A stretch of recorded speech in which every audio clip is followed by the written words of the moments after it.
nos pasa, como les decía, en recursos humanos, que nos ir a mediar ante situaciones de ese calibre. En lo personal, sí ya me tocó tener que ir a mediar entre dos áreas que se sacaron machete ustedes. Entonces era complejo, realmente era bastante complejo el poder ir a ver cómo estaba el tema de clima organizacional, que es distinto a la cultura. Que eso vamos a ver en alguna de las clases más adelante, después del examen parcial. Pero les anticipo, el clima es la satisfacción de los empleados, la satisfacción entendida como cómo me siento. Y ese cómo me siento entonces va a estar vinculado a varios factores de motivación. Ustedes van a ver a lo largo de la carrera, y estoy seguro que lo vieron en administración, que hay varias teorías de motivación. Cuando uno le hablan de motivación, le dicen, es que está la teoría de Maslow, está la teoría de Derfer, está la de ERP, está la tal, y está la de Herzberg. A mí esa es la que más me gusta, la teoría bifactorial de Herzberg, porque explica muy bien en la función de recursos humanos cómo hacemos para que la gente haga las cosas que tiene que hacer y que las haga desde adentro. Eso es lo interesante. Ya no se ve la proyección, me van a decir. No, ya no. Les digo, pues, hoy como que está de mala mi computadora. Hoy sí me está haciendo quedar mal la compu. Ustedes me avisan si empieza a proyectar, que ahorita ya le di la instrucción que lo haga. Mientras tanto, les voy a seguir hablando del tema de clima. Y entonces, vemos en esa teoría bifactorial que hay dos partes. El primer factor son los factores higiénicos. Entiéndase por esto todo el tipo de motivación extrínseca, o sea, externa a la persona. Y esa motivación extrínseca tiene que ver con elementos, como bien decía, día libre, dice Jeff, ya va Jeff. Esos elementos extrínsecos o externos tienen que ver con cosas, fíjense qué interesante, son cosas que si están, no me motivan, pero si no están, me desmotivan. Ahí está la diferencia. Entonces, ¿cómo funciona esto? Por eso se le llama higiénico. Fíjese, pues, si usted todos los días tiene sus protocolos de higiene, usted no se va a enfermar. Así es como funciona la higiene. Se baña todos los días, se arregla todos los días, entonces usted mantiene la salud. Pero si usted deja de bañarse una semana, por ejemplo, es posible que su piel empiece a resentirse o su cabello. ¿Ok? Eso es parte de lo que pasa si usted pierde la higiene. Entonces, si la tiene, no pasa nada. Usted ni se siente, ni lo siente y no se motiva. Pero si no la tiene, entonces ahí sí hay un problema. Lo mismo ocurre, por ejemplo, con el dinero. Fíjese cómo se lo planteo. Ocurre con el dinero. A ver, ¿quién de ustedes ha tenido la oportunidad que en el último año le han hecho un incremento de salario? A ver, levánteme la mano digitalmente. Gracias, Natalia. Ahorita vamos a ver cómo corregimos. ¿A quién le han hecho un incremento de salario en el último, no sé, 2021 o 2022? Levánteme la mano. A nadie. Bueno, a Jorge. A ver, Jorge, muy bien. A ver, puchis, ya ahorita sí ya veo las manitos levantadas, ya hay varios. Excelente. Sí me gusta, eso es buena seña.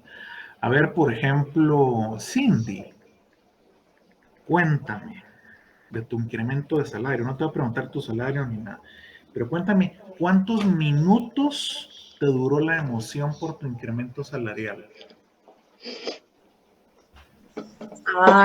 Tal vez como media hora.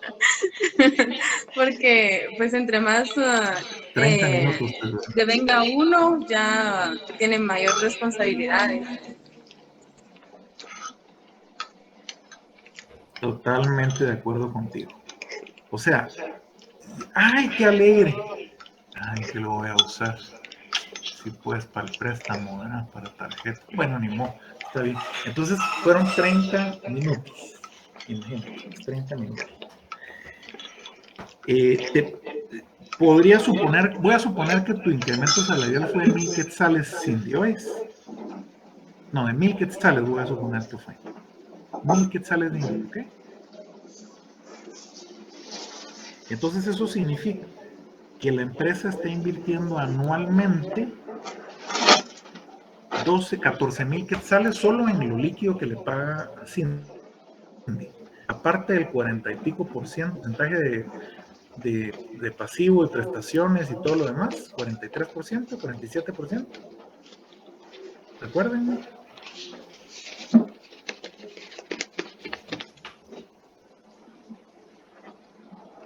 ¿Qué porcentaje es el adicional al salario que se tiene que provisionar, jóvenes?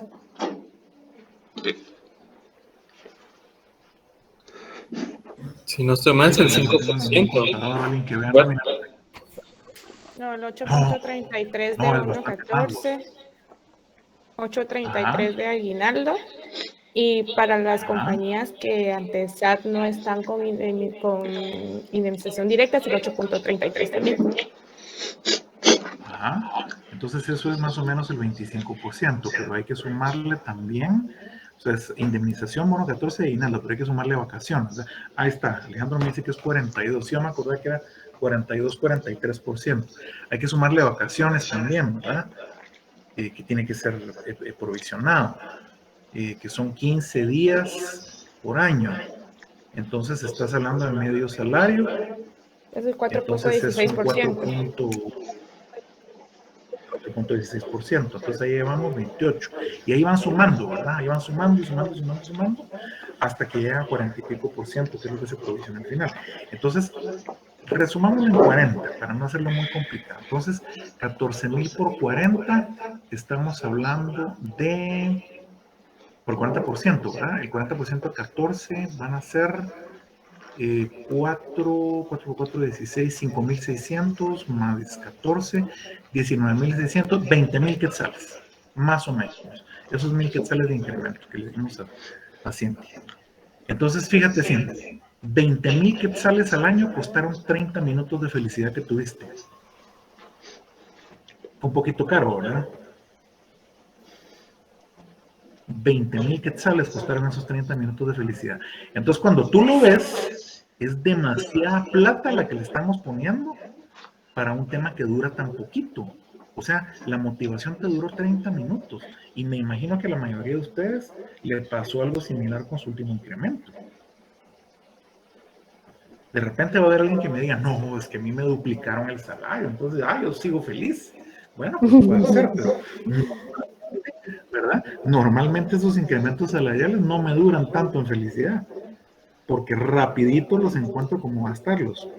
Entonces, por eso se dice que son higiénicos, porque si está, no me motiva. Pero en cambio, imagínense que le dijeran, ay, Cindy, mire qué pena, pero fíjese que estamos en pandemia. Entonces, como estamos en pandemia, tenemos que hacer un esfuerzo todos. Todos tenemos que hacer un esfuerzo.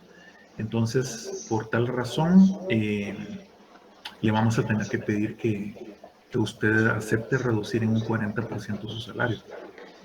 Porque si no, vamos a tener que cerrar. Entonces, la pregunta es sencilla. ¿Prefiere ganar el 60% de lo que gana ahorita o prefiere quedarse sin trabajo? ¿Tú qué harías? Sí, en ese caso creo que preferiríamos mejor hacer el esfuerzo, ¿verdad? Creo que nos duraría más la decepción de estar sin trabajo. Totalmente de acuerdo contigo. Entonces uno dice, bueno, pues ni modo, ¿verdad? Pero eso te desmotiva, ¿sí o no? Sí, bastante, y nos da la pauta a buscar otras mejores oportunidades. Exacto, entonces uno se queda así como, ay Dios, ¿qué va a pasar? Así ya no me hallo, qué barbaridad, ¿verdad? Entonces Alejandro dice, pues en lo que consigo algo mejor, pero ahí estás desmotivado. Eso ya significa estar desmotivado.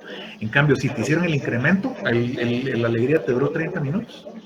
Entonces, ahí voy contigo, Almita, no te olvido, ¿oíste? Ahí ahorita te voy a dar la palabra. Entonces, yo tengo una motivación de 30 minutos por un incremento salarial de 20,000 quetzales al año, pero si me lo reducen, me quedo desmotivado, todo el año. no solo los 30 minutos. Por eso se dice que es higiénico.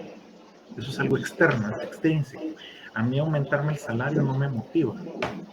Me motiva, pero es muy temporal. ¿Se entiende? En cambio, hay otras cosas que sí me motivan desde adentro. A ver qué ejemplos me pueden poner. No sé, Almita, si tenías algún ejemplo de eso.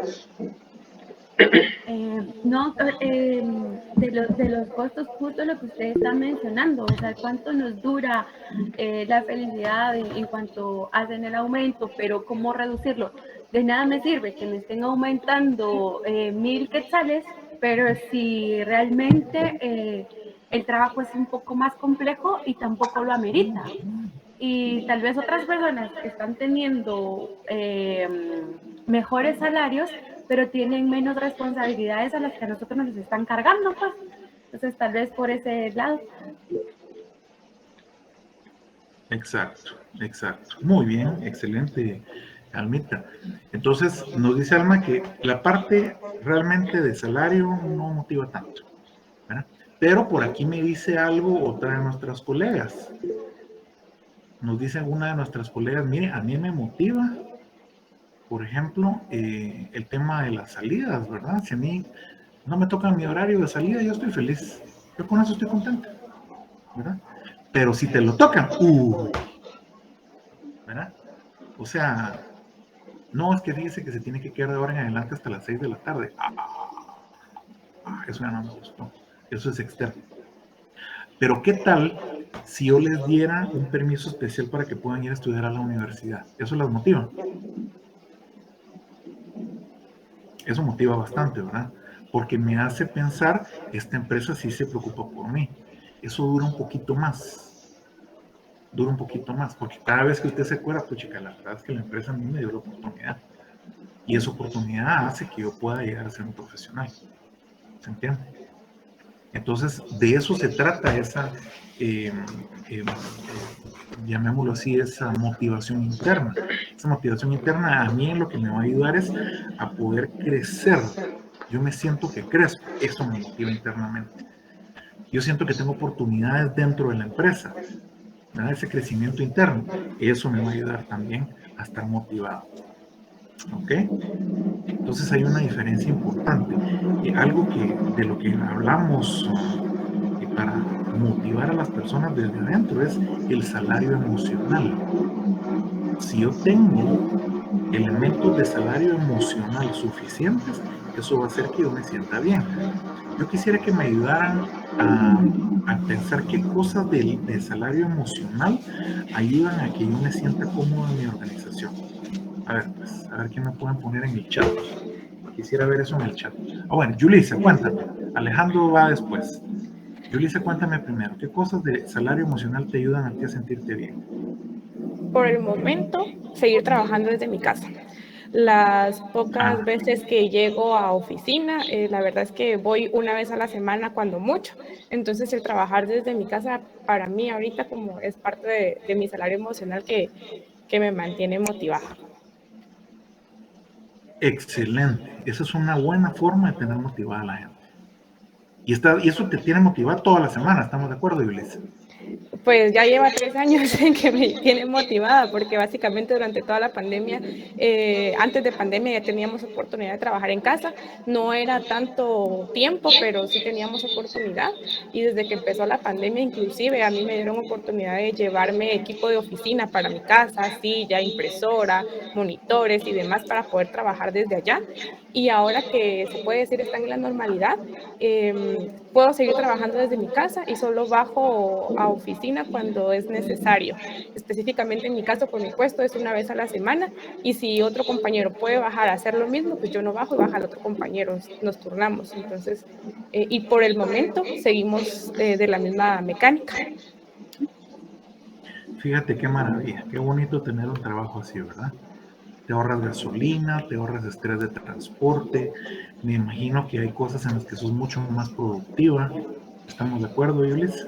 Sí, aunque también tiene sus contras, porque por ejemplo, porque pues no termino de trabajar a las 5, ¿verdad? Pues a veces eso también es un poco contradictorio, pero sí prefiero de alguna forma trabajar un poco más después de las 5 de la tarde porque estoy en mi casa, que como usted dice, ¿verdad? Gastar gasolina, el tráfico, y entonces sí, en esa parte yo estoy tranquila. Claro. No, y otra cosa importante es que tú puedes almorzar con tu familia en el mejor de los casos. Tomar Si minutos tú, hasta por para ejemplo, hacer algo en la casa y no tengo ningún problema, siempre y cuando me rinda, ¿verdad? exactamente. Entonces, a eso es a lo que yo le llamo ser un poquito más productivo. A mí me pasa, por ejemplo, mi estilo de trabajo es trabajar en la casa. Entonces, cuando a mí me toca hacer temas de consultoría o coaching o capacitación, pues evidentemente yo tengo que salir. Pero normalmente cuando estoy en la casa, yo aquí puedo avanzar en un montón de cosas, pero a veces puedo ajustar mi horario y hacer otra cosa. Eso es una de las cosas que lo motiva a uno. Muy bien, Yulisa. A ver, Alejandro, y después vamos con Jonathan. A ver, Alejandro, Ok, contanos. en mi caso, pues los días viernes salimos a las 4 de la tarde y también en el caso de mi jefe, pues tengo el apoyo que me brinda el tiempo por si necesito realizar algún trámite en cuestiones de asuntos académicos. De igual forma, pues tengo el consentimiento de él, estudio los fines de semana, por ende, pues en algún momento trabajaba los sábados y ahora pues ya no, solo trabajo de lunes a viernes. Excelente. Fíjate qué ventaja. Y te motiva tanto que lo venís a contar a clase. Sí. Y puedes estudiar y puedes sacar tu maestría. Fíjate. Entonces es una oportunidad muy grande la que te están dando. Excelente, Alejandro. ¿Quién más me había levantado la manita por ahí? Yo, doctor, Ah, sí, en mi adelante. caso, sí, también el trabajar en la casa, ¿verdad? El tener horarios flexibles, que si yo tengo que salir a llevar a mis abuelos al doctor o algo, solo aviso y después pues ya me pongo al día con mis pendientes. Y el hecho de que hagan integraciones de equipo, que hemos salido de viaje, hemos ido a Petén, a Izabal y a veces a quedarnos ahí. Y lo que más me gusta es que los convivios y todas esas integraciones siempre se hacen en horario laboral para no afectar el fin de semana de los que tienen familia. Excelente. ¿Se dan cuenta? Eso es motivación intrínseca. Es motivación intrínseca cuando algunas empresas le dicen a usted, ¿sabe qué? Fíjese que yo necesito que para que usted crezca en la empresa, tenga una maestría. Si usted saca arriba de 80, yo le voy a poner el 50% del costo de la maestría. Imagínense eso ustedes. Me motiva a sacar 90, ¿cierto? Imagínense que le pagan la mitad de la maestría. Y hay empresas que lo hacen. Hay empresas que le dicen a usted, mire, le voy a dar cursos y son gratuitos para usted. Solo necesito que los aplique. Y entonces usted viene y va a cursos y de repente tiene un montón de diplomitas, ¿verdad? Y esos diplomitas son para usted. Eso no se los queda la empresa. Claro, se quedan en el expediente de la empresa, pero como parte de lo que se ha hecho por usted. Pero realmente el conocimiento usted lo tiene. Y hace que usted sea un mejor profesional. Eso es motivación intrínseca. Entonces, en la medida que yo estoy motivado, el clima está mejor. Pero, ¿qué pasa si yo cada vez que llego, llega Manuel a molestarme y me hace mobbing? ¿Hablamos del mobbing alguna vez? ¿Se acuerdan ya qué es el mobbing, verdad? ¿Te acuerdas, Alma, qué es el mobbing? ¿Qué es el móvil? El mobbing, Sí, perdón. no lo mencionábamos en clase, pero sí sé qué es el MOI. Bueno, Prácticamente es cuando nosotros tenemos colaboradores que en la organización tratan de menospreciar a los demás o en algún momento lo tratan de tal vez por ser racistas o porque no consideran que tengan las capacidades también o que tengan alguna discapacidad y por eso pues son rechazados en las organizaciones o que se generen pequeños grupos en contra de un colaborador y cosas así. exacto, muy bien. Entonces, la palabra mob en inglés significa pandilla, ¿ok? Es como decir mara, ¿ok? Entonces, mobbing es el proceso de bullying, solo que en las empresas. es esa sensación que usted tiene de que la gente se le está dejando ir para molestarlo. ¿Ok?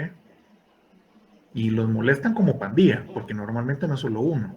Por eso es que se le llama mobbing. Entonces ese mobbing a mí me hace sentir insatisfecho de mi trabajo. ¿Okay? Yo, por ejemplo, puedo contarles, experimenté mobbing alguna vez. En mi primer trabajo, en la primera experiencia laboral que tuve, yo sufrí mobbing. O sea, yo llegaba a trabajar y todos los santos días de Dios a mí se la pasaban molestándome. Todos los santos días de Dios. Entonces era increíblemente desgastante ir al trabajo. Increíblemente desgastante. Entonces cuando tuve la oportunidad de cambiarme de área, ahí ya me sentí más tranquilo. Mucho más tranquilo. Pero pasé un año, fíjense ustedes, un año sufriendo mobbing. Entonces, si a mí me hubieran pasado una evaluación de clima organizacional, el clima hubiera salido terrible. Desde mi perspectiva, la de ellos tal vez no. Ellos estaban felices y contentos. Pero si a mí me preguntan, mi satisfacción laboral era pésima. Para nada buena. ¿Ok? Entonces, ahí es donde entra esa parte de clima, que es una variable que vamos a vincular con la cultura. No es lo mismo. Clima es la satisfacción de los empleados. Es como yo hago objetivo a algo subjetivo. Porque yo le puedo preguntar, por ejemplo, a ver, Manuel, ¿cómo te sentiste la mañana de hoy? ¿Cómo te sentís? Así, ¿qué me dirías? ¿Cómo estás hoy? Me siento bien. Ya después del desayuno ya me siento mucho mejor. Ah, perfecto. Después de la comidita ya estás tranquilo. Perfecto. Sandra, ¿cómo estás tú la mañana de hoy? Estoy tranquila, la verdad, escuchando. Excelente, estás bien, tranquila. Hedler, ¿vos cómo estás la mañana de hoy? Todo bien, doctor. Sin novedad. Perfecto, todo bien. Jensi, ¿cómo estás tú la mañana de hoy? Bien, doctor. Me siento bastante tranquila. Excelente. Entonces, imagínense que yo venga y me pongo a hacer un reporte. ¿Cómo está la clase de cultura sección C del doctor de León el día de hoy? Bien. ¿Verdad? Como cuando, a ver, Alejandro, como cuando le preguntas a la novia, y mira, ¿qué tal está? Bien. Monosílabo, ¿verdad? O sea, no sé qué poner realmente. Yo no sé si de verdad es bien o está con alguna molestia, no sé. ¿Verdad? A ver, Alejandro. Sí, Pregúntame cómo me encuentro el día de hoy. A ver, ¿cómo estás hoy, Alejandro? ¡Excelente! Eso, qué diferencia. Entonces, miren, me encanta eso. Pero miren, entonces, ¿cómo hago yo para poner en un informe que Alejandro está excelente, con una exclamación y con un levantado de brazos así, lleno de entusiasmo, versus el bien de Manuel? Entonces, ahora, miren que les voy a cambiar la pregunta. A ver, Manuel, en la escala de 1 a 10, ¿qué número le darías a cómo te sentís la mañana de hoy? 9. Muy bien, 9. Sandra, ¿cómo te sientes tú hoy? De la escala un 6. Sí. Ah, muy bien. Jen, ¿cómo te sientes tú hoy? 7.5. Eso, qué exactitud, por Dios santo. Hesler, ¿cómo te sentís vos?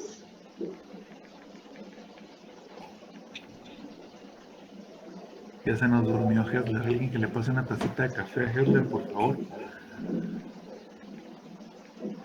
A ver, ¿a quién más le había preguntado? Jonathan, a ver, contame vos, de 1 a 10. 8. 8. Alejandro, ¿cómo te sentís la mañana de hoy, de 1 a 10?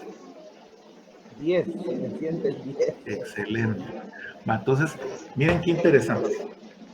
Manuel nos había dicho bien, Sandra nos había dicho bien, pero uno está en 6 y el otro está en 9. ¿Se dan cuenta? Entonces, ¿qué diferencia hay entre 6 y 9? Es una diferencia objetiva muy grande. Es un 30% más o menos. 33%. ¿Verdad? Jensi nos dice que está en 7.5 y nos había dicho bien. Ella está en medio de Manuel y Sandra, o sea que el espectro de bien va de 6 a 9, pero Alejandro está en 10. Entonces, ¿cuál es la diferencia entre el 6 del bien de Sandra y el 10 del excelente de Alejandro? Entonces hay una diferencia, ¿no? O sea, el tema del clima es que yo puedo convertir algo subjetivo en algo objetivo. Esa es la gracia del clima organizacional. Entonces, esa es satisfacción.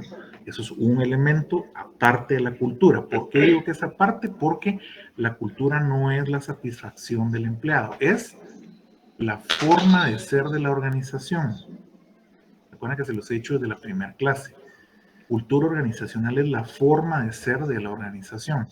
Entonces, ahí es donde se pone interesante esto, porque lo que vamos a hacer hoy es aprender a diagnosticar. Entonces, lo primero que vamos a tener en mente es qué es eso del diagnóstico. Aprendamos qué es el diagnóstico. Y surge una palabra clave que es la indagación. ¿Qué es la indagación? Fíjense, pues. La indagación me va a servir para esclarecer el estado de una realidad. ¿Cuál es mi realidad? Pues ahí vamos a verla. A ver, Jonathan, contame. Doctor, disculpe, es que no había cambiado la pantalla hasta ahorita, eso quería preguntar, porque ya estaba leyendo eso. No te preocupes. Entonces, vemos que la indagación a mí me ayuda a entender el estado actual, a esclarecer el estado actual de una realidad. ¿Ok? Y por otro lado, me sirve también para que a partir de ciertos síntomas yo pueda averiguar qué está pasando. Les voy a poner un ejemplo. Les voy a contar que hace una semana yo me enfermé. Y estaba bien malo ustedes. Un domingo decidí portarme mal.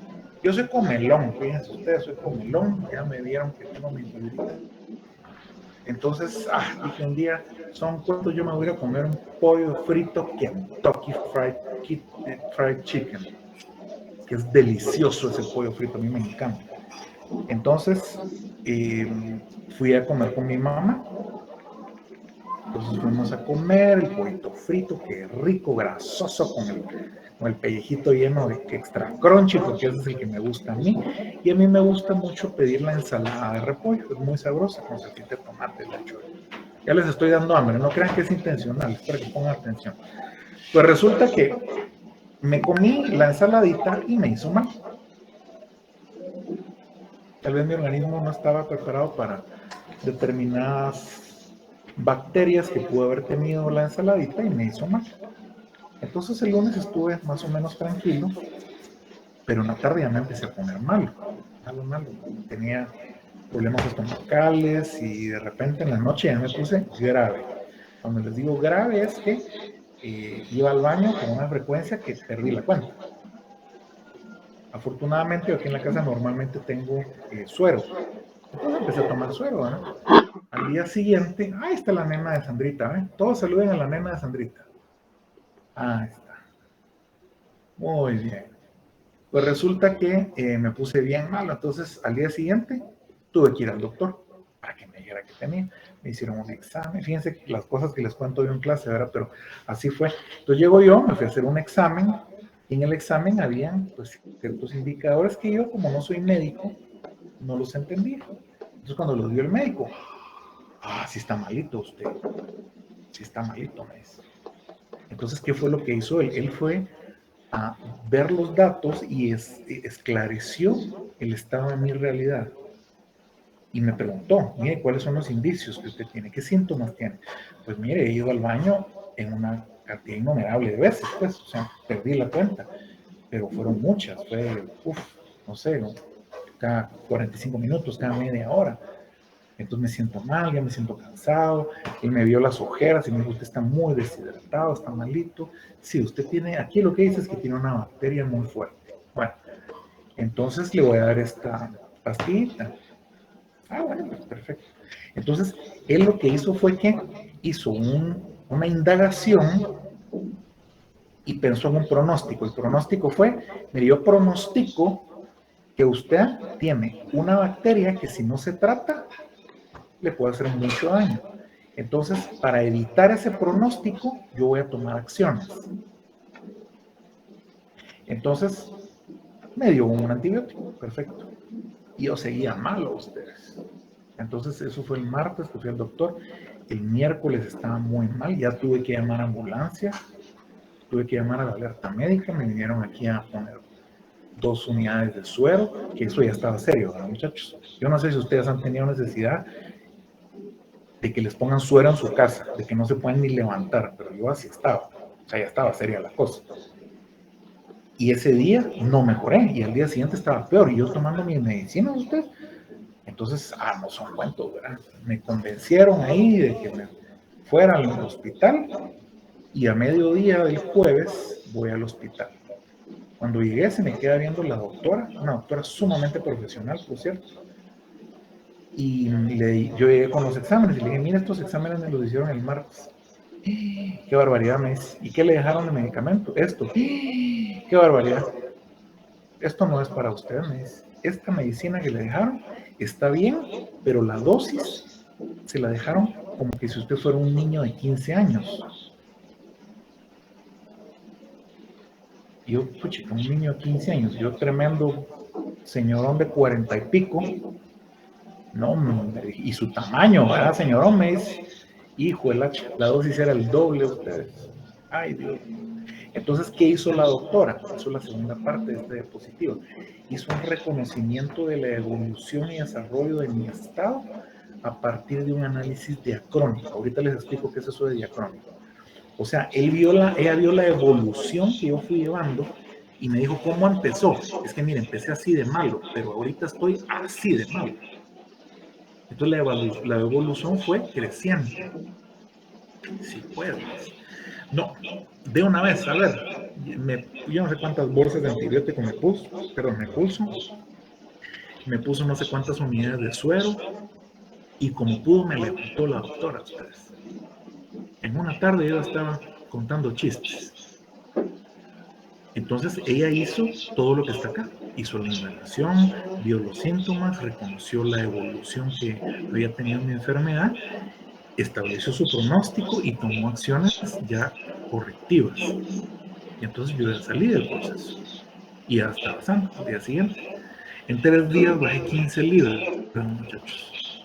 En 3 días bajé 15 libras. Imagínense, eso como tú.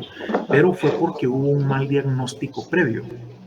Ese diagnóstico, el médico como que no lo entendió bien o no hizo bien su pronóstico y no tomó las acciones adecuadas.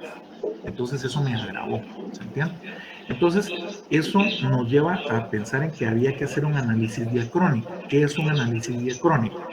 A ver, Cindy, que estás escribiendo por chat, cuéntame, ¿qué es la diacronía que está ahí en pantalla? Claro, la voy a leer. Dice, es el estudio de un fenómeno social a lo largo de diversas fases históricas, atendiendo a su desarrollo histórico y la sucesión cronológica de los hechos relevantes a lo largo del tiempo. El término diacronía se opone a sincronía, dimensión que permite observar cualquier fenómeno, cultura o logístico, tal como es en un momento dado a su evolución. Ok, perfecto. Entonces, cuando es un fenómeno cultural o lingüístico, ¿verdad? Entonces, ¿qué significa eso? Por ejemplo, ahorita, en este momento, nosotros estamos en una clase de tipo sincrónico. O sea, sincrónicamente estamos hablando al vivo, al mismo tiempo. Sincronía en tiempo y espacio. ¿Ok? Pero diacronía es hacer un análisis a lo largo del tiempo. O sea, yo voy a hacer un análisis diacrónico de la clase. Pues, ¿cómo estuvo? Bueno, la clase resulta que empezó con el doctor diciéndome que no me podía recibir tareas atrasadas. ¿Se recuerdan? Algunos de ustedes dijeron, este doctor sí, qué mala onda, ¿verdad? Pero de ahí se fueron dando cuenta, pero la clase estaba interesante, que nos puso un video de una boda, y fuimos viendo culturas, y fuimos hablando del tema de las características, y fuimos viendo aplicaciones, luego hablamos de los elementos y los tipos de... Híjole, y fuimos avanzando, y entonces ya tienen un análisis a lo largo del tiempo, ¿se entiende? Eso es un análisis diacrónico, un análisis a lo largo del tiempo, de diversas fases históricas, ¿no? Dice la definición. Entonces, el concepto de diagnóstico implica una indagación a partir de indicios o síntomas de un problema. O sea que van a haber variables con las que yo me voy a enfrentar que voy a tener que analizar a través de una postura diacrónica. ¿Okay? Voy a tener que ver su evolución o desarrollo a lo largo del tiempo.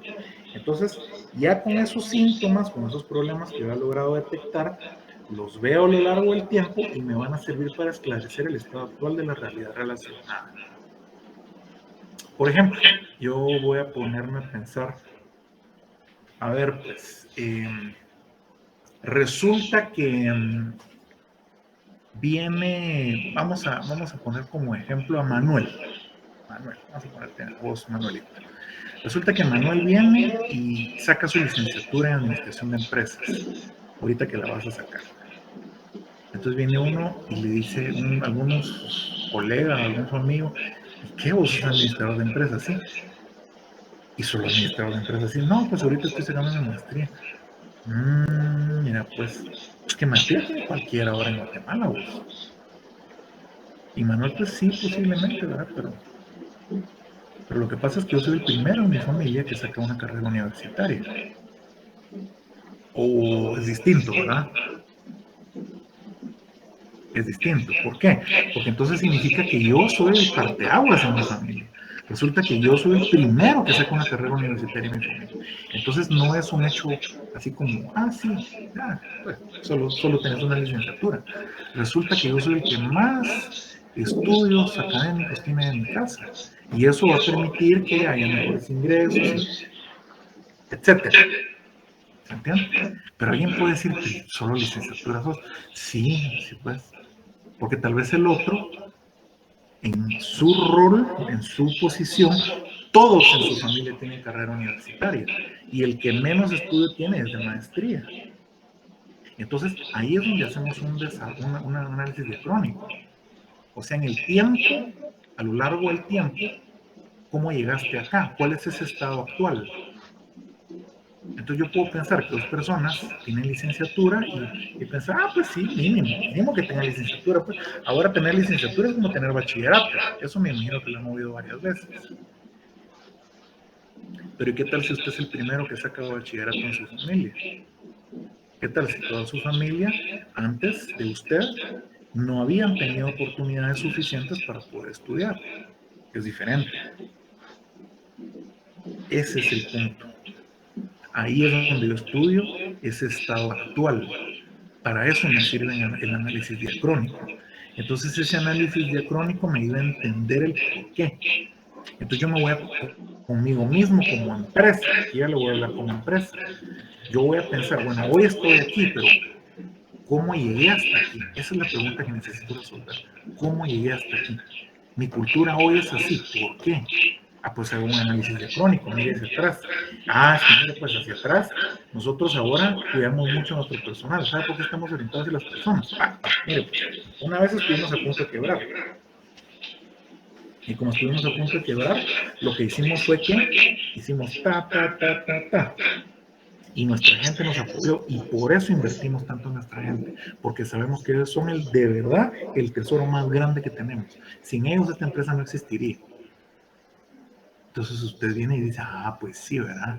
Ahora ya entiendo por qué están orientados hacia las personas. Y esto que les digo lo vamos a ver más adelante, porque es importante hacer ese tipo de análisis. Entonces, ¿para qué me sirve realizar un diagnóstico? A ver, ¿qué me diría usted? ¿Para qué me sirve ir al doctor? Pues, ¿para qué me sirve hacer un diagnóstico? Y a ver quién me dice.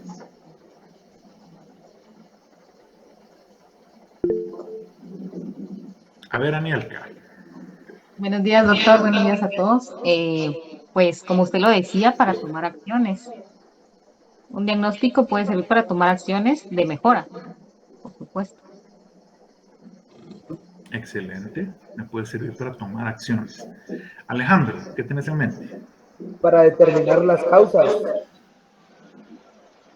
Considero. Excelente. para ver, o sea, ya llegaste hasta acá, ¿por qué habrá sido?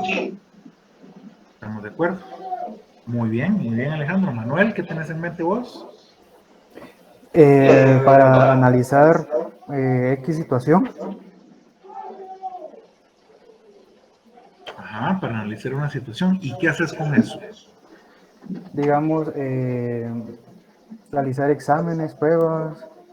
Por ejemplo, cuando le sacan a uno una prueba de sangre, entonces ya analizan y después ya se puede dar el diagnóstico, medicamento o algo así. Excelente. Muy bien, Manuel. Adelante, Sandra. También me sirve en clima para la toma de decisiones. Perfecto. Un diagnóstico me sirve para tomar decisiones. Entonces, esto es un diagnóstico a nivel general, pero ¿y si lo tomáramos nosotros a nivel organizacional, a nivel de cultura? ¿Para qué me sirve un diagnóstico de cultura? ¿Qué me dirían ustedes? ¿Para qué me sirve diagnosticar la cultura de una organización?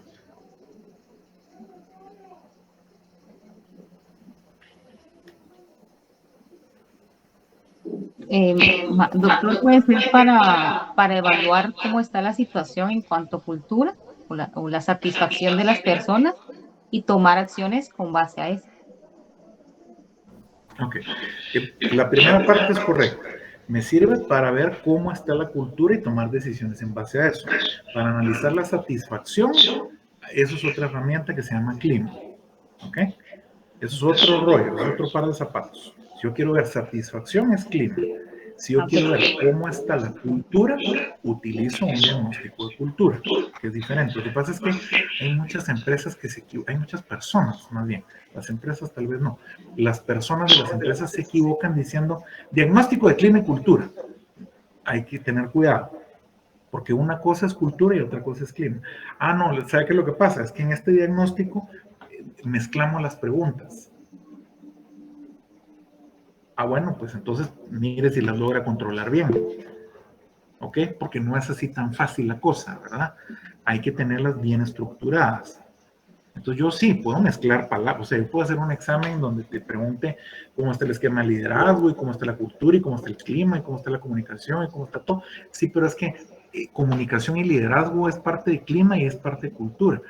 Pero ¿usted para qué lo está viendo? Esa es la pregunta.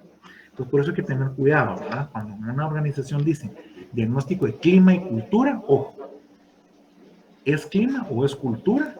¿O hay preguntas orientadas a una cosa y otras preguntas orientadas a otra? Eso es lo que hay que tomar en cuenta, ¿verdad? A ver, Sandra, cuéntanos. Tengo una pregunta, doctor. Por ejemplo, la cultura organizacional sí puede llegar a afectar mi clima. Tengo una pregunta, esa es mi duda. Totalmente. Sí, sí afecta. E inverso. Y también el clima puede afectar la cultura. Por ejemplo, tú puedes venir y tener un clima organizacional que sea tan malo que afecte la calidad de trabajo en equipo que se tenga en la empresa. ¿Se entiende? Por ejemplo, nosotros aquí estamos orientados al equipo, pero empiezan a hacerse actividades de mobbing que lo que empiezan a execrar, a ver, búscate esa palabra en Google, empiezan a execrar a gente buena dentro del equipo y eso va a terminar al final en que hay gente que no quiere trabajar ya. Yo no quiero trabajar en equipo, yo quiero hacer las cosas solo. ¿Se entiende? Entonces sí, el clima afecta a cultura y la cultura afecta al clima también, porque si yo tengo una cultura en donde la comunicación es abierta, entonces yo puedo hacer que un clima organizacional se vaya mejorando a través de una buena comunicación. ¿Se entiende? En esta organización tenemos la cultura de que dentro de nuestras políticas está siempre hacer una evaluación. Por ejemplo, en una de las empresas que estuve había una política que nos decía, se hace una reunión de un one-up, se le llama. El one-up es, yo no tengo una reunión con mi jefe, sino con el jefe de mi jefe. Fíjate qué interesante. O sea, tenías reuniones de uno a uno con tu jefe, donde veías que cómo voy, que mi desempeño, que cómo va todo, que jijiji, pero también tienes una reunión con el jefe de tu jefe. Entonces, hay personas que dicen, oh, no me gusta que mis subalternos salen con mi jefe, me van a chillar, ¿verdad? Palabra chapina, me van a chillar, o alguien me va a querer mover la silla, ¿entiendes? Entonces, pero si la cultura da para eso, si para esa empresa está dentro de la cultura tener actividades de ese tipo, eso puede hacer que el clima mejore, o que el clima también sea peor. ¿Se entiende? Muy bien, Sandra. Anielka, cuéntanos. Sí, escuchándolo, doctor, podría ser para el diagnóstico de la cultura, podría ser para evaluar el comportamiento de las personas y con base a ello, pues ya tomar las acciones necesarias. Eso me gusta más. Muy bien, Anielka. Eso me gusta más, correcto. Acuérdate que la cultura al final la puedes traducir a comportamiento, ¿verdad? O sea, yo ¿qué hago en función de la innovación? Comportamiento. ¿Qué hago en función de la orientación al equipo? Comportamientos. ¿Qué hago en función de la energía? Comportamientos. Entonces yo evalúo esos comportamientos. Yo tengo que ver qué está haciendo la gente. En cambio, en clima, yo veo qué tan satisfecha está la gente con lo que está pasando acá. En clima yo le pregunto, ¿la comunicación es la adecuada? ¿El esquema de liderazgo facilita que usted cumpla con sus objetivos? Entonces me está preguntando de cómo está el ambiente alrededor mío y si yo estoy satisfecho. En cambio, en cultura es distinto. En cultura las preguntas van a ser más orientadas a cuáles son los comportamientos que yo observo, por ejemplo, pero orientados a las características de cultura y los elementos de cultura. ¿Verdad? Inclusive van a haber preguntas dentro de un diagnóstico de cultura que no tienen que ver con comportamientos, sino que van a tener que ver con cosas materiales. Ya lo vamos a ver. ¿Verdad? Pero entonces a eso se refiere el diagnóstico. Entonces vemos que sí es importante hacer un diagnóstico de cultura, porque me ayuda a entender cómo estamos actuando, cómo estamos siendo dentro de la organización. ¿Ok?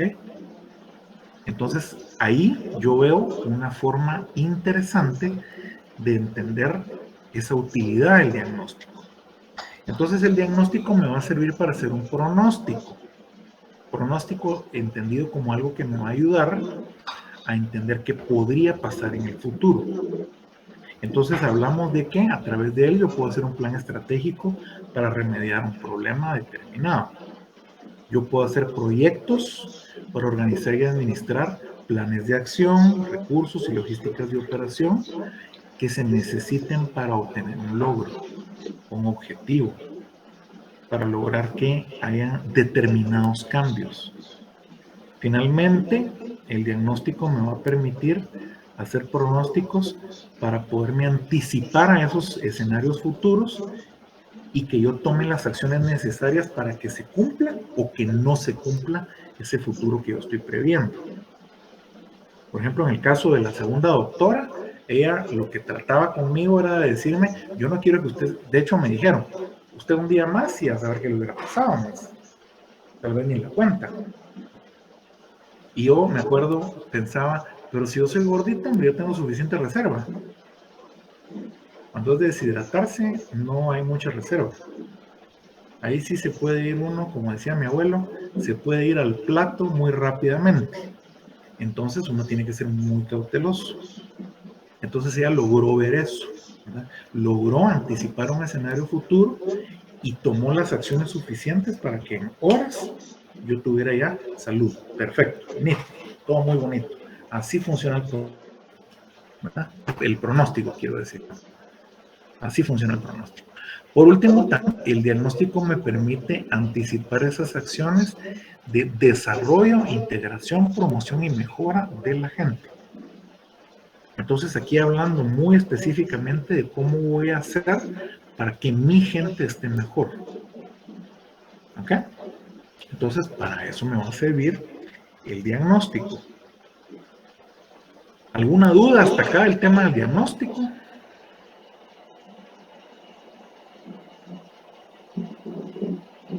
¿Vamos bien? Va. Entonces, para hacerlo como un diagrama, el diagnóstico es base de un pronóstico. O sea, para poder pronosticar algo tengo que haber diagnosticado antes. Y el pronóstico me va a ayudar a desarrollar planes de acción, proyecciones de desarrollo, integración, promoción y mejora, y a determinar cómo voy a tener esa perspectiva institucional, cómo me veo yo en el futuro. Entonces, cuando yo voy a hacer un diagnóstico, tengo que tomar en cuenta varias variables. ¿Como cuáles? Ahí entra el clima, del que nos ha hablado Anielka. Tengo que tomar en cuenta variables como los valores de la empresa. Acuérdense que, como lo vimos en la clase anterior, si no estoy mal, la aplicación de los valores en la empresa me dice si una cultura es fuerte o débil. ¿Se acuerdan que lo vimos en la sesión anterior? Entonces, si una empresa tiene alta vivencia de valores, es una cultura fuerte. Pero si no, es una cultura débil. Eso me ayuda a mí para ver cómo esto impacta en la estrategia y cómo impacta en la forma en la que yo estoy siendo competitivo. Lo mismo ocurre con las actitudes, la forma en la que yo reacciono ante las situaciones. Las actitudes, por ejemplo, la diferencia que yo puedo tener de cómo reacciono ante que un policía de Metra me para, puede ser muy variado. Por ejemplo, ¿qué tipos de actitudes podríamos tener? A ver, Delia Karina, cuéntame. ¿Qué tipos de actitudes podríamos tener si un policía de Metra nos detiene? ¿Qué podemos hacer?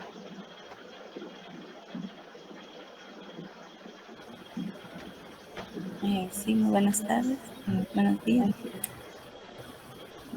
¿Qué tipo de...? La pregunta no la escuché bien, pero es que no tengo buena conexión. Va, atención pues. ¿Qué tipo de actitudes podríamos tener si nos detiene un policía de Metra? O sea, ¿cómo te puedes portar? Bueno, lo principal es detenerme si voy ya sea en carro o en vehículo o en moto. Y pues ya listar los papeles, ¿verdad? Que solicitan normalmente. Sí, lo tengo todo en orden, ¿verdad? Ok. Y eso es pues lo que hace, ¿verdad? Tomar los papeles, porque igual hay que darlo. Pero tu actitud, ¿cuál podría ser? Podrían haber varias actitudes. Ahorita voy con vos, Manuel. ¿Qué actitudes podrías tomar?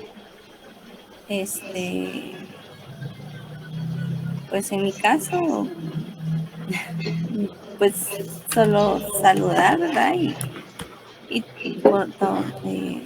pues mostrar una actitud y respeto hacia ellos, ¿verdad? Que están haciendo su trabajo. Como lo he visto a veces con otros, ¿verdad? Me pasó con mi esposo, nos han parado y pues en una ocasión, ¿verdad? Él no tenía todavía su licencia de moto, pero el policía le dice, ¿verdad? Solo por tener una buena actitud, ¿verdad? Y no estar así como ponerse al brinco, como dijeron, ¿verdad? Entonces te voy a dejar ir, ¿verdad? Pero a la próxima ya sabes, ¿verdad? Entonces, porque hay muchos que nomás los paran, ya están con una mala actitud, ¿verdad? Y hacen pues de que los policías ya rápidamente poner multa, ¿verdad? O algo así. Perfecto, muy bien. Gracias, Delia Karina. A ver, Manuel, después vamos con Jensi. Contanos, Manuel. Gracias, doctor. Sí, bueno, yo soy un amante de las motos, o sea, me encantan las motocicletas, pero sí, cuando es el concepto de retenes, lo primero es desconfianza, porque lo primero que buscan ellos, así como mencionaba la compañera, es buscar el mínimo detalle para ponerle una multa a uno, ¿verdad? Entonces, primero es desconfianza porque no es que revisen los papeles ahí a la par de uno, sino que se lo llevan al otro y al otro policía. Y total que uno ya no sabe por dónde va la licencia ni la tarjeta de circulación. Entonces, también como no solo es un solo policía, hay como 10, entonces uno se siente así como en una cosa de, como que lo intimidan a uno al ver al montón de policías y estarle cada uno que pregunta y que pregunta, entonces uno también ya comienza con una actitud de negatividad, ¿verdad?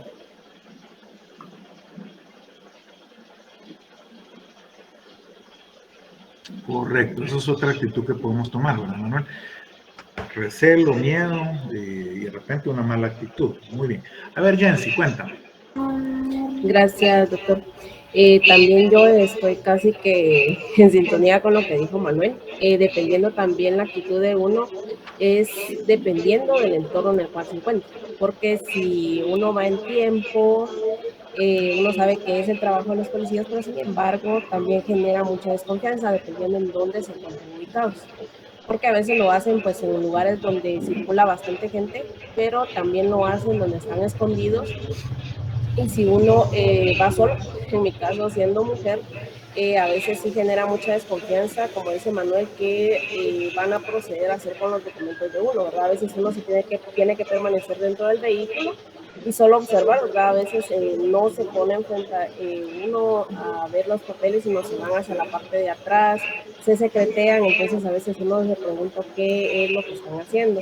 Y como le decía, en el entorno, debido a que a veces uno pues va también urgido porque ya va tarde, que es nuestra costumbre, ¿verdad? Ir tarde a los lugares donde nos dirigimos. Entonces también a veces tomamos negativas contra ellos, ¿verdad? Porque ya vamos tarde, así que apúrese esto y lo otro. Entonces ahí también ya torna una actitud negativa tanto de nosotros para ellos y pues ya eso es contagioso de ellos hacia nosotros. Correcto, totalmente. Y ahora, peor si llegas con la actitud, es que usted no sabe quién soy yo. Porque mire, pues yo tengo un amigo que es cuñado de un sobrino de un diputado y usted no sabe quién soy yo. ¿Se entiende? Eso es a lo que se refieren las actitudes. Todo lo que ustedes me plantean. Muy bien. Entonces yo veo cómo son las actitudes y cómo eso como variable incide en la cultura. Muy bien, muy bien. Las presunciones ya sabemos qué son, ¿verdad? Son los supuestos básicos. Las presunciones básicas subyacentes que están por debajo de los valores y las creencias que también están dentro de las variables. ¿Qué es lo que yo creo? Bueno, yo creo que somos una empresa que le ha costado mucho. ¿Cómo le ha costado a esta empresa? Entonces tenemos que cuidar mucho nuestros recursos. Somos una organización que tiene una alta toma de riesgos. Acuérdense que es la primera característica. Innovación y toma de riesgos. Entonces, como es nuestra primera característica y la tenemos tan alta, aquí metemos plata en donde sea y la invertimos, y esa es una de las características, pero es que eso afecta como la estrategia. Pues es que somos aguerridos y que mire, que hacemos las cosas tantas que los demás. Bueno, entonces eso me ayuda de una u otra manera, o afecta de una u otra manera la implantación de la estrategia. La estrategia vista como la visión y la misión. La misión, acuérdense que es lo que me lleva a la visión. Esa visión es lo que yo veo a largo plazo para la empresa, o a corto plazo, como quieran ver. Pero es cómo me veo yo dentro de un tiempo. La misión me lleva hacia la visión. Entonces, con todas estas variables, yo analizo si hay una incidencia de ellas en la implantación de la estrategia y cómo estas también influyen en la competitividad que yo tengo como organización. Si esto influye en mi competitividad, tengo que estudiarlo a mucho detalle. Porque tal vez eso va a afectar de manera tal la ejecución que yo estoy teniendo que puede ser que me lleve a la quiebra. El primer día de clase yo les dije que este era un tema tan importante que podía hacer que una cultura mal gestionada llevara a la quiebra a la empresa. ¿Se acuerdan que se los dije? Ya vimos un ejemplo la semana pasada, este es otro. Si yo no gestiono adecuadamente estas variables, puede ser que la influencia en la competitividad de la empresa haga que yo no cumpla mis objetivos. Entonces surgen tres preguntas importantes. La primera es, ¿cuál es con claridad el estado actual de las cosas en la empresa? Para eso me sirve el diagnóstico, para establecer eso. Segunda pregunta es, ¿por cuál proceso de desarrollo y evolución pasó? O sea, ¿cómo llegué hasta aquí, pues? ¿Cómo llegué hasta aquí? Yo salí de este punto y llegué a este otro punto, y aquí aprendí esto y eso me llevó a este otro punto. ¿Ok? Luego, ¿cómo realizar el diagnóstico de la cultura organizacional? Esa es la pregunta más importante de esta clase, ¿verdad? ¿Qué vamos a hacer para hacer un diagnóstico de cultura? Y lo vamos a aprender en unos minutos. ¿Okay? Entonces, nosotros vamos a recordar aquí la definición de cultura. Fíjense cómo funciona. Nosotros vamos a hablar de la perspectiva de un grupo social. Pero nosotros tenemos algunas variables que tomamos en cuenta a la hora de poder establecer esta definición. Por ejemplo, el tiempo. Por eso es que es importante hacer el análisis diacrónico a lo largo del proceso evolutivo de una organización y de su cultura. Entonces, una de las variables importantes es el tiempo. La segunda es el grupo como tal. ¿De qué grupo hablo? ¿Es una cultura? ¿Es una subcultura? ¿Es un departamento, una gerencia, una empresa, un conglomerado, un país entero? Entonces aquí voy a ver el grupo. Y voy a ver también la historia compartida que tienen en este grupo. Historia compartida vista como, bueno, que han atravesado juntos, cómo llegaron al punto en el que están, etc. ¿Verdad? ¿Cuál es esa historia compartida? Entonces, hablando del grupo, acuérdense que la definición de cultura me dice que yo tengo que tener la atención en dos tipos de problemas. Problemas de adaptación externa y problemas de integración interna. ¿Se recuerdan que esa fue la definición de cultura organizacional que vimos? Que nos daba Shane. Entonces, yo tengo que ver los eventos externos e internos. Y entonces, conforme me voy enfrentando a estos problemas, yo voy seleccionando alternativas. Y entonces, conforme esas alternativas las voy viendo más viables, las voy viendo más prácticas de ejecutar o que me den mejores soluciones, entonces yo las jerarquizo. Es que esta es la mejor solución. Esto es lo que mejor me ha funcionado. Entonces yo voy armando una representación que me dé un valor jerárquico de las alternativas que voy tomando, las que me van pareciendo mejores, y las pongo a prueba. Si funciona, entonces yo voy a incluirlas dentro del paquete de información que voy a compartir con los miembros nuevos del grupo. ¿Se acuerdan que eso está también en la definición? O sea, a partir de ese momento van a ser parte de mis creencias, de mis presunciones básicas, y sobre esa base yo voy a crear mis valores. Yo valoro esto porque mi presunción básica es esta otra. ¿Se entiende? Acuérdense que así es como lo vimos en las clases previas. Ahora, si no funciona la solución, cuando se ve en términos de sociedad dice quedará olvidada. Ahora, yo le hago una corrección a este diagrama que está en uno de los libros, y es que no necesariamente debería quedar olvidada. Si no funciona una alternativa, deberíamos aprender de ella. ¿Se recuerdan cuando hablamos del caso de Toyota? ¿Se acuerdan que hablamos de que en Toyota se vale que usted meta el piececito varias veces? ¿Se acuerdan que hablamos de eso? ¿O no se recuerdan?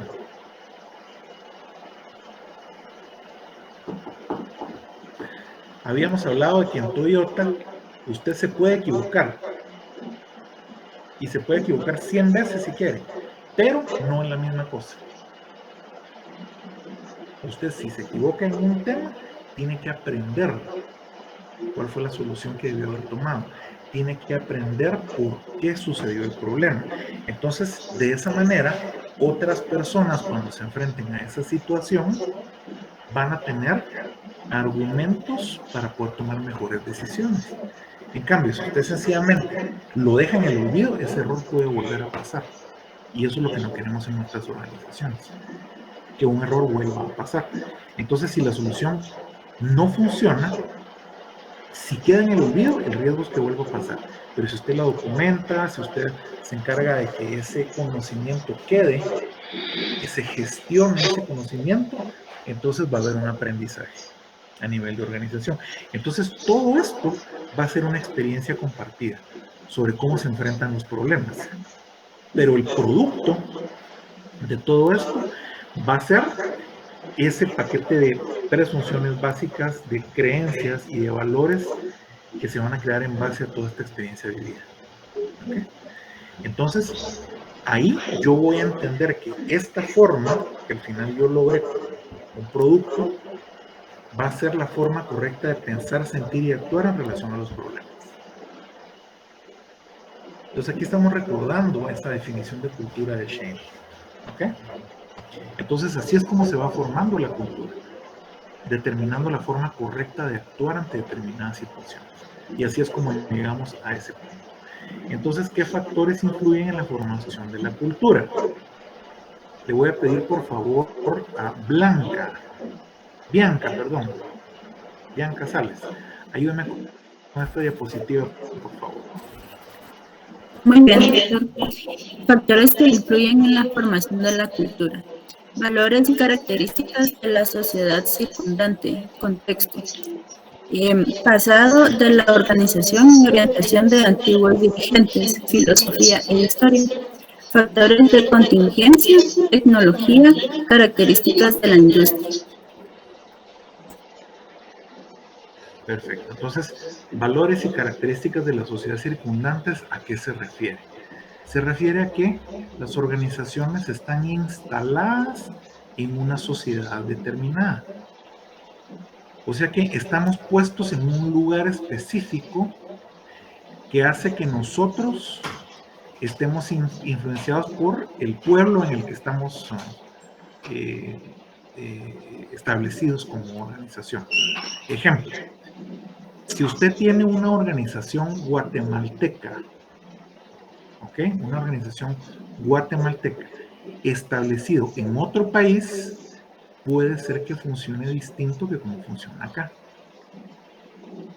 ¿Ok? Puede ser que le funcione distinto.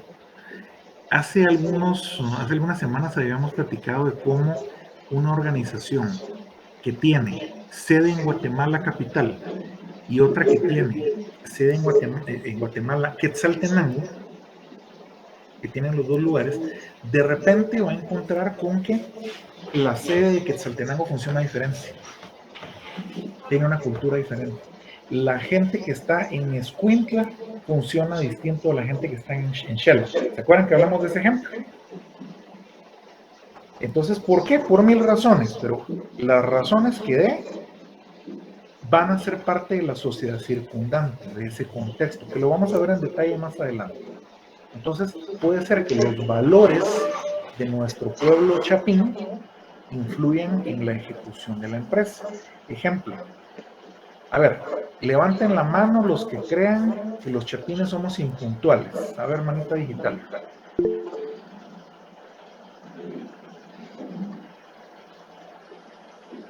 Los chapines impuntuales. Sí, somos impuntuales, usted.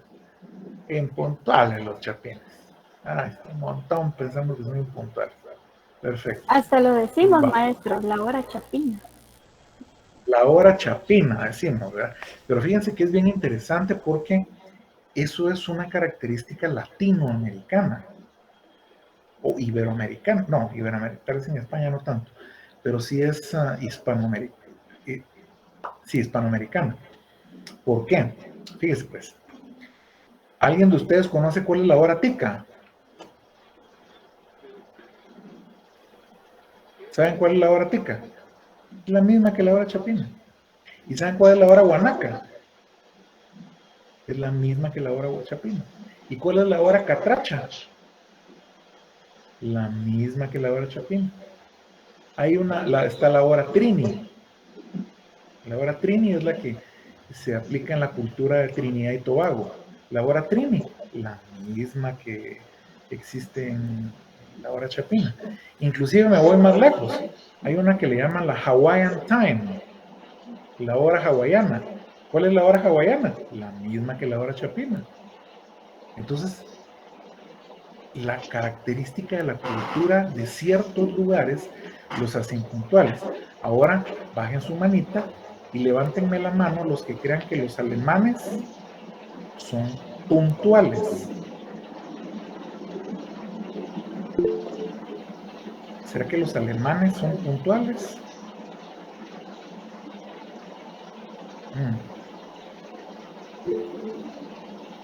Ahí va, ahí veo bastantes manitas arriba. Perfecto. Sí, cabal, yo estoy de acuerdo con ustedes. Los alemanes por naturaleza son súper puntuales. Esa cultura es mucho más puntual que la cultura latina. Entonces, cuando ellos vienen a trabajar aquí en Latinoamérica, chocan mucho. Por ejemplo, la cultura de trabajo de los españoles es un poco más tosca. Ellos no tienen tanto protocolo al hablar, por ejemplo, como lo tienen los chapines.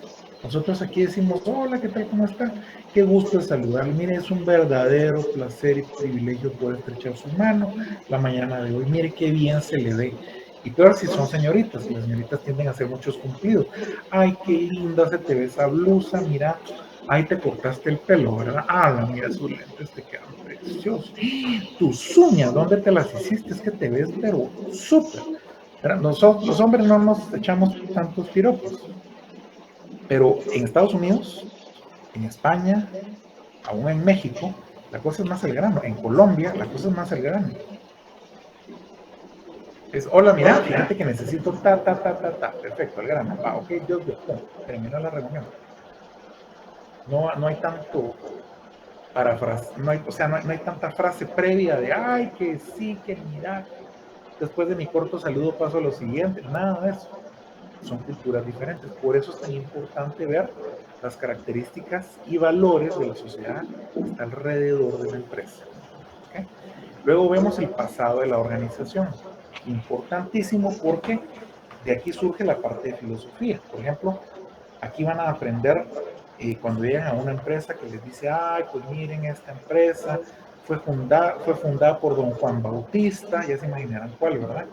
Y don Juan Bautista aquí, él era un señor muy visionario, y él empezó con un negocio muy chiquito en Shela, pero después se puso a hacer un molino, y entonces de ahí surgió una empresa que hacía harinas, y entonces ahí se volvió millonario, y colorín colorado, 800 empresas después, son el grupo financiero, el grupo comercial más grande de la región. Y entonces ahí ustedes ven cuál es la historia, pero piensan, no, es que mire, pues, te voy a contar uno de los temas de Juan Bautista, y era que él vendía estas cosas, pero decidió también meterse a este otro negocio, y después decidió meterse a este otro negocio y fue diversificando, y creciendo, y diversificando, y creciendo, y diversificando. Por eso es que la filosofía de CMI es que yo diversifique. Entonces, por eso tienen más de 800 empresas como grupo. Entonces te dice, sí, pues ahora entiendo la filosofía de la empresa, ¿verdad? Sí, pues. Para eso sirve esta parte. Entonces eso, por supuesto, influye en la formación de cultura. O sea, ese pasado de la empresa y cómo los antiguos dueños, los antiguos dirigentes, los gerentes, todos ellos, cómo fueron formando esa historia.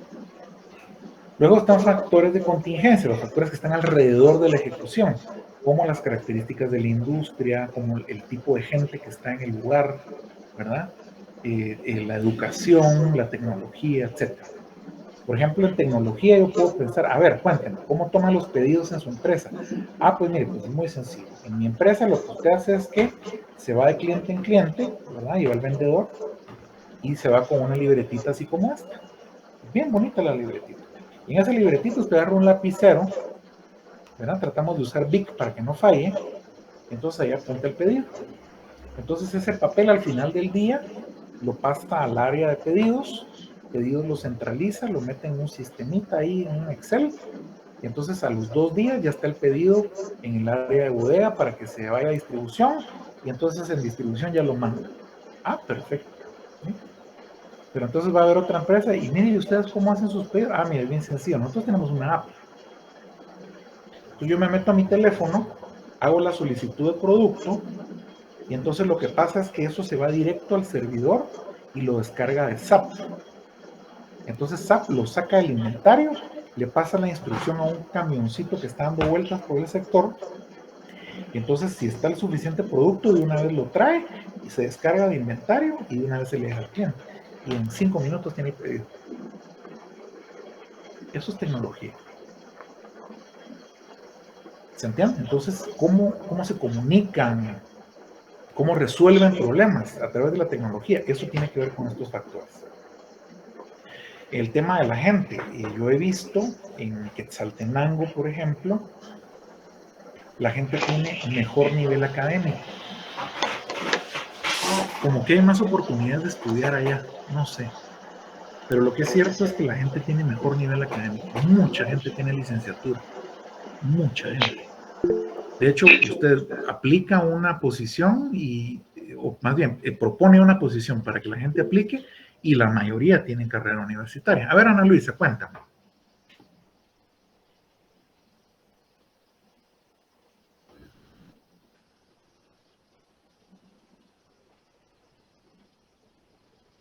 Se amilló Ana Luisa.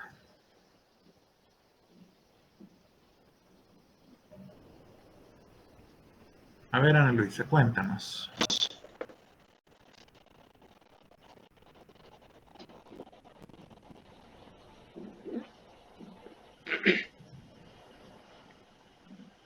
Quizás de la equivocación, doctor. Ah, pues puede ser, ¿verdad? Va. Entonces ahí vemos cómo a través de la educación podemos influir en la cultura, ¿verdad? Si hay gente que tiene, por ejemplo, todos carrera de contador público o auditor, eso puede influir en la cultura. Si todos son ingenieros, eso influye en la cultura. ¿Se acuerdan aquel caso que vimos el primer día de clase donde había una cultura solo de ingenieros? Bueno, características de la industria también es algo que impacta en la cultura de las organizaciones, porque podemos pensar que una empresa que pertenece a la industria de la distribución de consumo masivo, sea alimentos, sea cigarrillos, sea agua gaseosa, lo que usted quiera, sea consumo masivo, de repente puede influir hasta en la forma en la que están vestidos. No sé si les parece esto que les propongo, pero la gente que está constantemente saliendo a la calle, pues debería tener ropa más cómoda, ¿no? O sea, yo veo a los vendedores con manga corta, camisas frescas, una su gorra, porque salen al sol, o sea, textualmente están en la calle. Entonces salen, vienen, van a las tiendas, porque es consumo masivo, y entonces están dando sus vueltas, ¿verdad? Deberían tener zapato cómodo, para mi gusto. Entonces, esa es una forma, pero si ustedes ven la banca, por ejemplo, en la banca yo me esperaría que a mí me atienda una persona muy bien vestida. Si no tiene uniforme, por lo menos que tenga saco y corbata, ¿verdad? O la señorita que tenga un vestidito, ¿verdad? Que estén bien vestidos. ¿Por qué? Porque yo a esa persona le voy a dar mis ahorros. Voy a darle el dinero que yo puedo utilizar en una inversión. Entonces yo quiero generar confianza. Pues. Inclusive, en algunas organizaciones bancarias buscan que sea gente bonita. ¿Estamos de acuerdo? Los ejecutivos son así como guapitos, ¿verdad? Y las patojas son guapitas. ¿Y por qué? Porque eso genera confianza. No me pregunten por qué, pero así es. Ustedes ven, a mí no se me olvida. Recuerdo que en una empresa X donde trabajé, llegaba una ejecutiva de Citibank, que cada vez que llegaba esa ejecutiva, todos querían ir, y llegaba conmigo porque veíamos el tema de nómina. Cuando llegaban, todos querían ir a la reunión, ¿verdad? Todos los gerentes. No, que mira que te voy a acompañar, que no sé, porque la patoja era guapísima, pero era una patoja guapísima. Entonces, ¿se entiende? Así era el estilo que se utilizaba, por lo menos cuando estaba yo recibiendo ejecutivos, pero normalmente así es. Ese es el estilo de vestimenta. Tienen que ir muy bien vestidos, normalmente van en un buen carro, ¿se entiende? Pero eso no es lo necesario en consumo masivo. En consumo masivo deben ser cómodo, bien comunicado, con un radio tal vez, ¿se entiende? Entonces a eso se refiere esta parte de características de la industria. ¿Okay? Entonces, vamos a ver. ¿Qué tengo que evaluar yo dentro de la cultura de una organización? Pues tengo que evaluar las características, ¿verdad? De la cultura, que ya las conocen. Estas 7 características ya las conocemos todos nosotros. ¿Estamos de acuerdo? ¿Cuáles son? Innovación y toma de riesgos, atención al detalle, orientación a resultados, orientación hacia las personas, orientación al equipo, energía, estabilidad. Esas son las 7 características que nos las tenemos que saber de memoria. ¿Okay? Entonces yo voy a evaluar estas características en una escala de 1 al 10. Uy, ahí sí ya está complicado. ¿Cómo así de 1 al 10? ¿1 al 10 comparado con qué? Esa es la pregunta. Esto es muy importante, mis estimados colegas, porque yo hoy les voy a asignar el trabajo final. Y el trabajo final se basa en este. ¿Ok? Entonces necesito que no vayan a haber dudas al respecto. ¿Cómo voy a hacer yo para ponerle una escala entre 1 a 10 a las variables de cultura? Nosotros habíamos hablado, cuando vimos aquellos primeros ejercicios que hicimos en relación a la evaluación de estas características, que ustedes pusieran si es alto o bajo, ¿verdad? Si es que sí se nota que es alto, ¿verdad? Aquí vamos a ser un poquito más específicos. Aquí vamos a hacer una comparación, ¿ok? De mi empresa contra mi empresa. ¿Cómo así? O sea, yo aquí voy a evaluar a la organización en un esquema diacrónico. ¿Ok? ¿Cómo así, doctor? No le entiendo, es que esas son palabras raras. Pero bueno, vamos a evaluar de manera diacrónica, de manera tal que yo pueda evaluar la organización a lo largo del tiempo. O sea, fíjese pues cómo podría evaluar en una forma diacrónica. A ver, orientación hacia el equipo.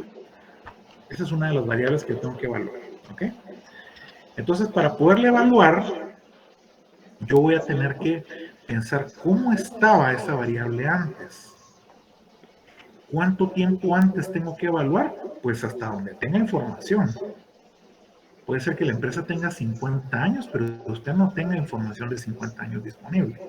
¿Ok? Entonces, usted lo que va a tener que hacer es buscar la información disponible. ¿Dónde la busco? Pues la van a buscar a través de entrevistas con el personal. O sea que tengo que entrevistar a la gente de la empresa. Sí, correcto. Usted tiene que sentarse con la gente y ver cómo está la cosa. A ver si lo que le cuentan es cierto. Porque puede ser que usted le haga una entrevista a la persona de recursos humanos y se quede con eso. Pero puede ser que el de recursos humanos no le dé toda la información correcta. Esto le va a ser particularmente útil para el tema cultural, porque a veces los de recursos humanos, pues creemos que estamos haciendo todo bien, ¿verdad? Y a veces resulta que no. Entonces esto es muy importante. Entonces vamos a hacer una investigación formalita de cómo estaba antes la cultura en relación a las características que manejamos. Entonces las características, estas 7 que ustedes ven en pantalla, las vamos a evaluar diacrónicamente. ¿Cómo estaba antes? O sea, ¿cómo llegamos a este punto? Acuérdense que eso es de lo que estamos hablando en toda la parte de diagnóstica. ¿Cómo llegamos al punto en el que estamos hoy? ¿Cómo lo hicimos para ser el grupo más grande de distribución de papas fritas del país? ¿Cómo lo hicimos? ¿Cómo pasó que casi quiebra la empresa el año pasado? Que fue por la pandemia. Pero fíjese que las demás empresas de la industria no quebraron. ¿Por qué será que usted casi quiebra? ¿Estamos orientados a resultados o no? No, es que ahorita no, fíjese, porque es que con la pandemia. Sí, pero ¿será que eso venía de antes? Entonces hay que averiguar. ¿Se entiende eso? Entonces, si yo tengo, por ejemplo, una escala baja, va a implicar que yo no estoy teniendo muchas evidencias al respecto de esa determinada característica. O sea que yo me espero que si ustedes van a hacer esa investigación, yo espero que ustedes me digan, bueno, mire, pues, fíjese que en esta empresa no vimos uniformes. Entonces, como no hay uniformes, pues no hay nada que decir al respecto. Muchas gracias. ¿Verdad? No, yo espero que si no hay uniformes, usted me diga, mire, pues, nosotros llegamos a esta empresa y detectamos que no había uniformes. Y creemos que es eso porque, y me analiza el por qué no hay uniformes en la empresa. Es que mire, pues aquí no hay uniformes porque la verdad es que la empresa siempre quiso pasar desapercibida. Entonces llegaron a la conclusión de que lo mejor era no tener uniformes. A ver, ¿cuál es el logotipo de la empresa? El logotipo tiene un lema. ¿Cuál es el lema de la empresa donde trabajas tú, Natalie? Yo trabajo en un servicio de salud, es una clínica de VIH Y nuestro lema, bueno, no como tal es un lema, sino no es el fin de una vida, sino un nuevo inicio. Es muchas personas cuando se enteran que tienen VIH piensan que es como la muerte y todo, y ya se desahuciaron solitas. Sin embargo, pues nosotros en la clínica, pues, ¿verdad? Motivamos a que las personas, o sea, se puede seguir viviendo, pues, aún con VIH. Entonces, es eso. No es el fin de una vida, sino un nuevo inicio. Excelente. Antes uno sí se moría de VIH, ¿verdad, Natalie? O sea, te diagnosticaban VIH y de verdad era una sentencia de muerte. En cambio ahora ya no, ¿verdad? Inclusive puedes tener tu pareja y toda la cosa, y eso es lo que ustedes enseñan. Entonces, qué bonito el lema. Tú les enseñas a través de tu lema que como organización este es el inicio de una nueva vida. Fíjate qué bonito. Entonces la pregunta es, ¿de verdad hacen todo lo que es necesario para cumplir ese lema? Esa es la pregunta que yo haría al llegar a la empresa de Natalie. ¿Qué hacen para que ese lema sea real? Entonces yo podría llegar a la conclusión, bueno, fíjese que aquí tienen un lema que dice hacemos que la gente piense que tiene un nuevo inicio. ¿Y cómo lo hacen? Lo hacen de esta manera. Perfecto. O de repente va a ser, ellos tienen este lema, pero la verdad es que no vemos evidencias que amparen que esto suceda en realidad. Porque vemos que la gente sale muy frustrada, no hay servicios psicológicos que les apoyen. Entonces, inclusive hemos notado que hay una tendencia a que las personas dejan el tratamiento. Ahí yo estoy viendo un análisis. ¿Se entiende? Eso es lo que yo espero de másters como todos ustedes. Entonces, ¿me van a poner bajo? ¿Por qué? ¿Me van a poner alto? ¿Por qué? Pero mire, ¿y por qué no me dice qué significa 1, y 2, y 3, y 4 al día? Miren, no nos va a dar tiempo en clase. Esta es una materia que nos dura 36 horas, mis estimados colegas. Estudiar cultura es una cosa de un año, por lo menos. Entonces, lo que vamos a hacer es que vamos a ponerlo, no me gusta mucho decirlo, pero como un estimado de lo que ustedes ven, cuando lo comparan, atención, con el análisis diacrónico de la empresa, el análisis de la empresa a lo largo del tiempo y la comparación con la industria. Ejemplo, ¿ustedes son innovadores o no? Bueno, pues miren, ahorita nosotros ya tomamos los pedidos a través de correo electrónico, pero antes, mira, eso no se hacía. Ah, ok, perfecto. ¿Cómo le está haciendo la competencia? Ah, mire, la competencia. Pues chica, ellos tienen una aplicación y le dieron un teléfono celular muy sencillito a los tenderos, pero a cada tendero le dejaron un teléfono celular, ¿ves? Yo no sé dónde los consiguieron, creo que valen como $10, pero ahí hacen los pedidos. O pueden mandar un mensaje de texto y con eso está hecho el pedido y al día siguiente está el producto en su tienda. Hablaron, dicen, o sea, está mucho más fácil que el correo electrónico, ¿verdad? Sí, fíjese que ahí son muy innovadores. Y nosotros estamos con un IMI. Ok, entonces, ¿cómo calificarían la innovación de nuestra empresa? Sí, hemos mejorado a lo largo del tiempo, pero si nos comparamos con la competencia, de repente nuestra innovación no es tanta. ¿Se entiende lo que les digo? O sea que, ¿cómo voy a plantear yo? ¿Cómo está en la escala? Va a depender de mi comparación conmigo mismo en el pasado y mi comparación con otras empresas de la industria. ¿Estamos claros con esto? ¿Quién tiene la primera pregunta respecto a cómo se va a calificar la parte de la escala de las características de cultura? A ver, ¿quién tiene la primera pregunta?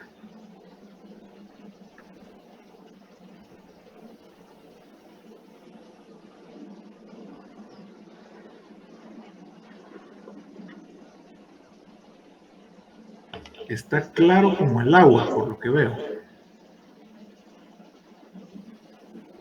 Va. Entonces ya saben que cualquier duda me dicen, ¿verdad? Entonces ahí ya vimos cómo podemos hacer para tener una medición acertada de la escala de las características. Y eso es lo que vamos a hacer, ¿ok? Entonces ahorita, mis amigos, vamos a tomar un receso y vamos a irnos de descanso para que puedan descansar un momentito, hacer una parada técnica, como dicen los muchachos, ¿verdad? Y descansar lo que ustedes quieran. Entonces nos vemos aquí a las 12:10, ¿ok? Muy bien. Gusto saludarlos y nos vemos en unos minutos. Gracias, doctor.